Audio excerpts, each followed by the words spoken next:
PH101 lab experiment number 9। Experiment number 9 का जो third part है उसमें हम एक रजिस्टर के क्रॉस करंट और वोल्टेज फाइंड आउट करना चाहते हैं। अब ये हम प्रैक्टिकली कैसे करेंगे? सबसे पहले आप देखेंगे जो हमारे पास रजिस्टर होता है उसके दो टर्मिनल होते हैं, एक टर्मिनल ये है और एक टर्मिनल ये है। अगर मुझे इस रजिस्टर के क्रॉस करंट और वोल्टेज फाइंड आउट करना है तो मैं क्या काम करूँगा कि इस रजिस्टर को एक सर्किट के साथ कनेक्ट करूँगा। तो मैं इस रजिस्टर को 5 वोल्ट के साथ कनेक्ट करूँगा। जैसे ही मैं इसको 5 वोल्ट के साथ कनेक्ट करूँगा तो इसमें से करंट फ्लो होना स्टार्ट हो जाएगा। मैं फिर करूँगा क्या कि मैं डिजिटल मल्टीमीटर का वोल्ट मीटर इस्तेमाल करते हुए इस रजिस्टर के अक्रॉस वोल्टेज मेजर करूँगा। तो इस रजिस्टर के क्रॉस वोल्टेज मेजर करने के लिए मैं DMM को इसके पैरेलल में लगाऊंगा। पैरेलल में लगाने से मुराद ये है कि जो आपके पास डिजिटल मल्टीमीटर है उसकी दो प्रॉब हैं, उसकी रेड प्रॉब को मैं यहाँ पर लगा दूंगा और उसकी नेगेटिव प्रॉब को यहाँ पर लगाऊंगा। यहाँ पर जो हमारे पास चीज़ आ रही होगी वो हमारे पास इस रजिस्टर के अक्रॉस वोल्टेज आ रहा होगा। ठीक है, अब DMM के वोल्ट मीटर से मुझे इस रजिस्टर के क्रॉस वोल्ट पता चल जाएगा तो मैं वो नोट डाउन कर लूँगा। अगर मुझे इसके क्रॉस करंट, इसमें से पास होने वाला करंट फाइंड आउट करना है तो वो मैं कैसे फाइंड आउट करूँगा? वोल्ट मीटर को मैं उतार दूँगा। अब मैं डिजिटल मल्टीमीटर का एम मीटर इस्तेमाल करूँगा और एम मीटर हमेशा सीरीज़ में लगाया जाता है। तो सीरीज़ में लगाने के लिए मैं क्या करूँगा, यहाँ से इस रजिस्टर को थोड़ा, इसके पाथ को थोड़ा ब्रेक करूँगा और यहाँ पे मैं एम मीटर प्लेस कर दूँगा। ये वो हमारा एम मीटर है। तो एम मीटर इस रजिस्टर में से पास होने वाला करंट हमें बताएगा। ठीक है, अब इस सर्किट को ब्रेड बोर्ड पे कैसे बनाना है?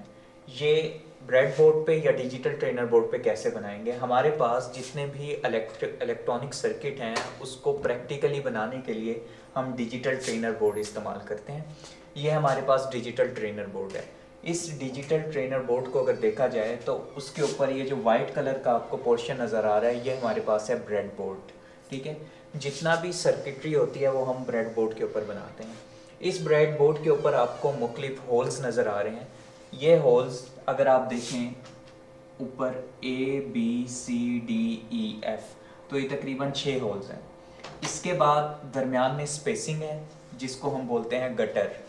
उसके बाद फिर दोबारा से यही ब्रेड बोर्ड दोबारा से स्टार्ट हो जाता है ABCDEF।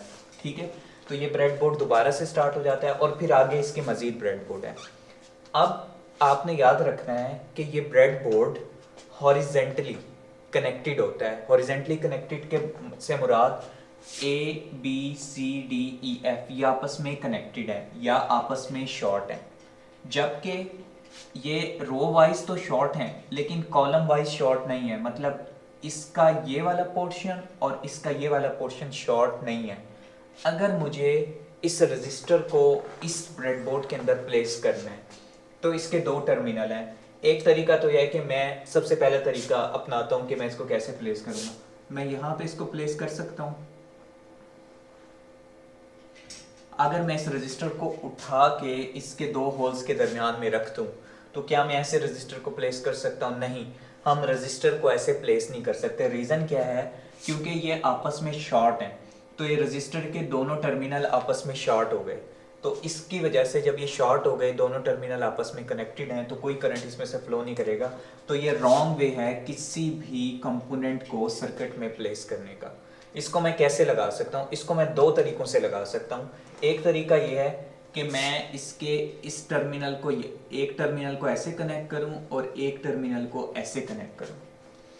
तो देखें ये चीज़ें आपस में शॉर्ट नहीं होती, तो ये दो अलग अलग टर्मिनल हैं। तो या तो मैं रजिस्टर को इस तरीके से प्लेस कर सकता हूँ, अदर वन ये है कि मैं एक टर्मिनल इधर लगाऊं और एक टर्मिनल इधर लगा दूं। आप ये देखें ये दोनों टर्मिनल आपस में शॉर्ट नहीं है, तो मैं रजिस्टर को इस तरीके से भी प्लेस कर सकता हूँ। अगर आप रजिस्टर को हॉरिजेंटली प्लेस करना चाहते हैं तो एक टर्मिनल ब्रेडबोर्ड के एक होल में लगाएं और अगला टर्मिनल गटर के बाद दूसरे ब्रेडबोर्ड के टर्मिनल में लगा दें।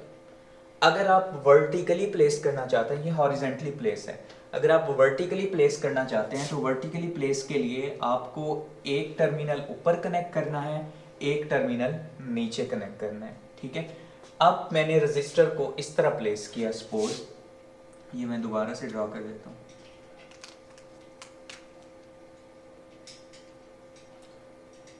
अब मुझे इस रजिस्टर के, आप देखें कि इस रजिस्टर के पहले टर्मिनल के साथ 5 वोल्ट का प्लस कनेक्ट है। तो आपके ब्रेडबोर्ड की अगर आप लेफ्ट साइड पे देखें तो एक पावर सप्लाई है जिसको हम कांस्टेंट पावर सप्लाई कहते हैं। इससे मैं 5 वोल्ट दे सकता हूं। तो मैं एक वायर उठाऊंगा और इधर से कनेक्ट करते हुए मैं इस वायर को यहाँ पे कनेक्ट कर दूंगा। मैं इस वायर को अगर यहाँ पे कनेक्ट करूंगा तो ये क्योंकि आपस में शॉर्ट है तो 5 वोल्ट इधर भी आएगा, 5 वोल्ट इधर भी आएगा, 5 वोल्ट इधर भी आ गया, 5 वोल्ट इधर भी आ गया। तो ये आपस में कनेक्टेड है। तो अगर आप वायर को इधर लगा दें तब भी 5 वोल्ट आएगा, अगर आप वायर को इधर लगा दें तब भी 5 वोल्ट आएगा। अब सर्किट को कंप्लीट होने, पाथ कंप्लीट होना चाहिए, तो मुझे इसको ग्राउंड करना है। तो मैं ग्राउंड से एक वायर उठाऊंगा और इसको इसके साथ इस तरह करके प्लेस कर दूंगा। तो मैंने अपने रजिस्टर को इसके साथ कनेक्ट कर दिया, ठीक है, 5 वोल्ट के साथ और ग्राउंड के साथ। अब अगर मुझे इस रजिस्टर का वोल्टेज निकालना है तो मेरे पास एक DMM होता है। अगर मैं DMM यहाँ पे बनाऊं तो मेरे पास ये DMM है, ये DMM की स्क्रीन है और इस DMM से 2 प्रॉब निकल रही हैं, एक ये प्रॉब है और एक ये प्रॉब है। ये प्रॉब आपकी कॉमन वाली है और ये आपका वोल्टेज बताएगी। तो मैं DMM को वोल्ट मीटर बनाऊंगा सबसे पहले और क्या करूंगा कि इसकी दोनों प्रॉब्स को कनेक्ट कर दूंगा। एक को कनेक्ट कर दूंगा इधर इसके साथ और एक को कनेक्ट कर दूंगा इसके साथ। तो यहां पर मुझे वोल्ट नजर आ रहा होगा, सपोज मैं कहता हूं मुझे 5 वोल्ट नजर आ रहे हैं। तो ये मैंने इस तरीके से इस रजिस्टर के अक्रॉस वोल्टेज फाइंड आउट कर लिया। अगर इस रजिस्टर में से पास होने वाला मुझे करंट निकालना है तो मैं क्या काम करूंगा? इसके लिए आप 2 काम कर सकते हैं। पहला काम, इस वोल्ट मीटर को आपने एम मीटर बनाना है, इसके साथ यहाँ पे एम मीटर होता है, ठीक है। एक तो करना यह है कि इस वाली वायर्स को हटाना है आपने मल्टीमीटर से, यहाँ पे कनेक्ट कर देना है। इसको हटा के इधर कनेक्ट किया। अब ये मैं रेस कर देता हूँ यहाँ से। आपको ये पता है कि एम मीटर हमेशा पैरेलल में कनेक्ट नहीं होता, सीरीज में कनेक्ट होता है। तो इसको सीरीज में कनेक्ट करने के लिए मैं करूँगा क्या, इस रजिस्टर का पाथ ब्रेक कर दूंगा। पाथ ब्रेक करने से मुराद क्या है, ये जो ग्राउंड वाली वायर है ना, इसको यहाँ से हटा के आप किसी और जगह पे लगा दें। इसको मैं हटा के ना, ग्राउंड वाली वायर को मैंने इस जगह पे लगा दिया, इस जगह के ऊपर। अब आपका पाथ ब्रेक हो गया। अब आप डिजिटल मल्टीमीटर की जो कॉमन है, जिधर से आपका पाथ ब्रेक हुआ था, या आप रजिस्टर के पास ले जाएं इधर, और इसकी जो एम मीटर वाली प्रॉब है उसको उठा के इधर लगा दें, ठीक है। तो ये चीज हमें इस रजिस्टर में से पास होने वाला करंट बताएगा जो कि मिली एम्पियर्स में होगा, ठीक है। वोल्ट मीटर को आपने इसके क्रॉस लगा देना है। एम मीटर को आपने पाथ ब्रेक करना है। पाथ ब्रेक कैसे करना है, ग्राउंड वाली वायर को किसी और जगह पे लगा दें, इससे हटके किसी और जगह के ऊपर। अब आप कॉमन वायर को यहाँ पे लगाएं और जो आपकी दूसरी वायर बन गई है डिजिटल मल्टीमीटर की, उसको यहाँ पे लगा दें। तो आपके पास उस रजिस्टर में से पास होने वाला करंट आ जाएगा। इसकी प्रैक्टिकल डेमोन्स्ट्रेशन के लिए हम अगली वीडियो की तरफ चलते हैं।